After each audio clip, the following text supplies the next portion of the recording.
बिल्कुल। और अब मुंबई कर्नाटक की बारी है दीपक, और लोग बड़ी बेसब्री से इंतजार कर रहे हैं। मुंबई कर्नाटक में भी लिंगायत समुदाय का दबदबा है और सभी जानते हैं कि लिंगायत समुदाय बीजेपी के साथ बहुत मजबूती से खड़ा है, मजबूत दुर्ग है। किस पार्टी को कितने % वोट, यहाँ मुंबई कर्नाटक 50 सीटों का यहाँ से आंकड़ा आता है। बीजेपी को यहाँ से 46% वोट मिलता हुआ दिख रहा है। यहाँ पर बीजेपी को फायदा हो रहा है क्योंकि 2018 में 44.7% वोट यहाँ पर मिला था। कर्नाटक कांग्रेस को, माफ कीजिए, 42% मिल रहा है। यहाँ पर कांग्रेस को भी फायदा होता हुआ दिखाई दे रहा है क्योंकि 39% ही 2018 में मिला था। यहाँ पर जेडीएस को 5% मिलता हुआ दिखाई दे रहा है। जेडीएस का यहाँ पर लगभग 1.5% का नुकसान दीपक होता हुआ इस रीजन में मुंबई कर्नाटक में दिख रहा है। कुल मिलाकर अभी तक जो मोटी मोटी तस्वीर आ रही है उसमें सबसे ज्यादा नुकसान जेडीएस को हो रहा है। अब हम सीटें देख लेते हैं मुंबई कर्नाटक की। ये जो 50 सीटें हैं इस पर किस पार्टी को कितनी बढ़त मिल रही है।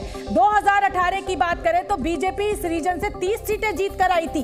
इस बार 27 से 32 सीटें मिल रही हैं। 2018 में कांग्रेस को इस रीजन से 17 सीटें मिली थी। इस बार 1924 मिलती हुई नजर आ रही है। इसका मतलब कांग्रेस को इस रीजन में फायदा हो रहा है। जेडीएस की अगर बात करें तो 1 से 2, जेडीएस ना नफा ना नुकसान। जेडीएस की 2018 में 1 सीट आई थी। तो दीपक कुल मिलाकर इस एरिया में कांग्रेस को गेन होता हुआ दिखाई दे रहा है। इस एरिया में कांग्रेस को गेन क्यों, बताइए मनोज जी।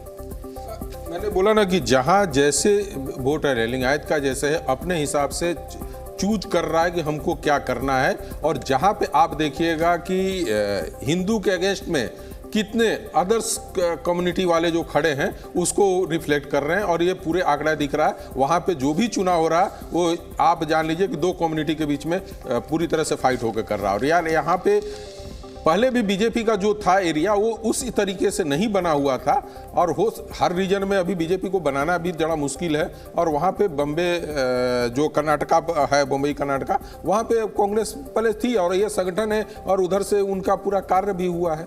ठीक है श्री, मैं आपसे एक बात समझना चाहता हूँ। जो बात इन्होंने बताई उसमें अगर आप देखें तो कर्नाटका को जिस हिसाब से आप देखते हैं उस हिसाब से कांग्रेस का सबसे बड़ा स्ट्रांग होल्ड अगर कहा जाए क्षेत्रीय छत्रों के हिसाब से डीके शिव कुमार वहां से आते हैं। फिर कांग्रेस इस तरह से क्यों मतलब पहले राउंड में इस तरह से दिखाई दे रही ओपिनियन? नहीं, मेरे ख्याल से अभी तक कांग्रेस का आप देखें तो काम अच्छा हुआ है अभी तक।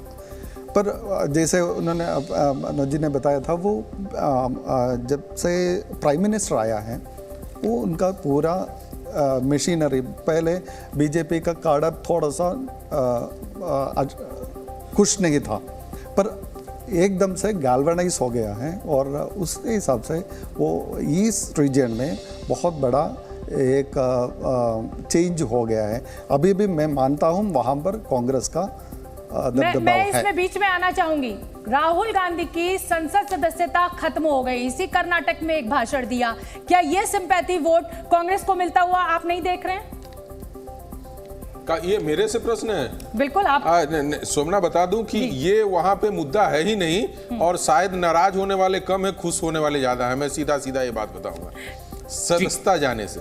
ठीक है, मैं यहाँ पर जो पॉइंट मैं यहाँ पर आपको बताना चाहता, पीएफआई श्री कितना इम्पैक्ट पीएफआई पर जो कार्रवाइयाँ हुई, पहले पीएफआई में अपने पॉलिटिकल विंग एसडीपीआई को खड़ा किया, एक पॉलिटिकल फ्रंट बनाया जो कर्नाटक और केरला में सबसे ज़्यादा बेस्ट है। बिल्कुल बिल्कुल, वो केरला से जुड़ा हुआ रीजन है ये और वहाँ पर एक डिमांड भी है, ग्रेटर मलबार एक स्टेट बनाने का मुद्दा भी है। आप देखिए जहाँ यहाँ पर सबसे ज़्यादा काऊ गौरक्षक को मारा गया था वो पीएफआई का बड़ा, और हिजाब वाला मुद्दा यहाँ से उठा था। तो ये जो रीजन है वो तो वहाँ पर एक लाइव इश्यू है हिंदुत्व। और बहुत आप देखिए वो एक और चीज़ है कि बांग्लादेशी एक इश्यू है। आप देखिए ट्रेनों में भरे भरे बांग्लादेश से आते हैं और क्राइम वगैरह बहुत बड़ा है। प्रदीप कौशल जी से भी जान लेते हैं ध्रुवीकरण की बात। कांग्रेस लगातार आरोप लगा रही है बीजेपी के ऊपर और अब जब यूनिफॉर्म सिविल कोड की बात बीजेपी कर रही है, एनआरसी की बात कर रही है, तो प्रदीप कौशल जी आप कैसे देख रहे हैं? और अब पीएफआई की भी जब बात होती है तो लगातार विपक्ष यही कहकर हमलावर होता है कि साहब एक कम्युनिटी के खिलाफ आप ये सारा एक्शन कर रहे हैं, तो इसको आप कैसे देख रहे हैं? कांग्रेस काफ़ी बातें बोल रही है। कांग्रेस तो अब लोहियाबाद के ऊपर उतर आई है कांग्रेस तो अब ये कह रही है कि जनसंख्या के अनुपात में लोगों का कोटा जो है वो तय होना चाहिए। तो कांग्रेस तो अपना जो उसका अपना वो फिलॉसफी, अपने कार्यक्रम है, जो उसकी अपनी सोच है, कांग्रेस तो उससे भटक करके सब चीज़ आजमाना चाह रही है, लेकिन कहीं सफलता मिलती दिखाई नहीं दे रही। जैसे हम लोग भ्रष्टाचार के ऊपर बात कर रहे थे, वहाँ भी मैं ये बात जोड़ना चाहूँगा। पिछले चुनाव में चौकीदार चोर है का नारा लगा था, राफेल को लेकर के नारा लगा था, लेकिन जनता ने उसको स्वीकार नहीं किया और वो सोच रहे थे कि भ्रष्टाचार इस सरकार के विरुद्ध, भाजपा के विरुद्ध एक बड़ा विषय बना करके वो आगे आएंगे तो उनको सफलता मिलेगी। नहीं मिली, बल्कि उसके विपरीत कांग्रेस के विरुद्ध 2G का आरोप लगा। तो आप देखिए कि भारी संख्या में लोगों ने उस पर विश्वास किया और विरुद्ध वोट दिया। उसी प्रकार से बोफर्स के ऊपर विरुद्ध वोट दिया। कांग्रेस तो सब आजमा रही है। मेरे को अगले डाटा पे जाना है, आप अपनी बात एक साथ जोड़ के कंप्लीट कर दीजिए। और बिल्कुल अब मैसूर कर्नाटक की बारी आ गई है। मैसूर कर्नाटक की बात करें तो मैसूर, मांड्या, हसन, बेंगलुरु ग्रामीण, चिकबलपुर, कोलार और तुंगारू का ये इलाका, यहाँ पर सीटें आ चुकी है। किस पार्टी को कितना वोट परसेंटेज मिलने जा रहा है? मैसूर कर्नाटक जहाँ पर 55 सीटें आती हैं, बीजेपी को 20% जो है वो यहाँ पर वोट मिल रहा है और फायदा होता हुआ दिखाई दे रहा है इस रीजन में, क्योंकि 17.5% वोट जो है वो 2018 में मिला था। कांग्रेस को 38% इस बार दिख रहा है, कांग्रेस को भी फायदा हो रहा है। यहाँ पर 34.7% 2018 में मिला था। जेडीएस को यहाँ पर 41% मिलता हुआ दिखाई दे रहा है, 38.5 मिला था 2018 में।